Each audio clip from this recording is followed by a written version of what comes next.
Hi guys, welcome back to my channel. Thank you for coming back for another video. Today for dinner I'm making an Asian style stir fry and my protein is going to be chicken. I started off by washing all the chicken. I'm just going to be using a portion of this chicken. I just thought since I'm washing it I might as well do all of it, and then I will be doing like a protein meal prep later on. I've got my veggies and all the sauces that I needed out of the fridge, and now I'm starting to chop. So I've got about 2 to 3 centimeter piece of ginger which I've chopped up, and then 5 cloves of garlic which I'm chopping up very finely.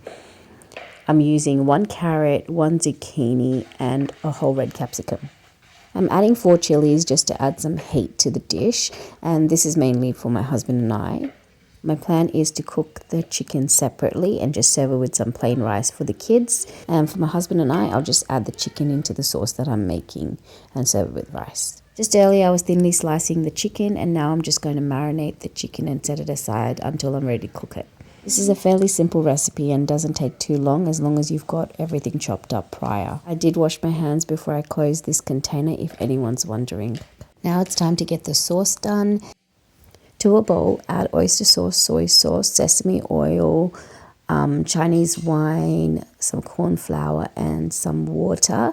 Give it a bit of a whisk and set it aside. As usual, I will link the recipe where I got the inspiration from, but I want to say that I did not follow the recipe strictly. So there's some ingredients that are not as per the recipe. Started off by cooking the chicken in batches and setting it aside, and then I added the chili, garlic and ginger, and I used a little bit of water to deglaze the pan.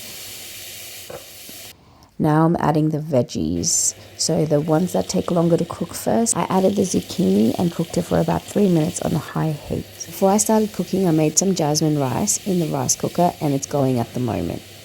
Now I'm adding the chicken back into the pan and then adding the sauce. I'm going to let this cook for about 3 to 4 minutes. Now that it's done and the rice is finished cooking, I'm going to serve it up. The ones to my right are for my children, and I'm serving it with some cucumber and some carrots. And this is the adult plate. I hope you enjoyed this one. I'll see you next time. Bye.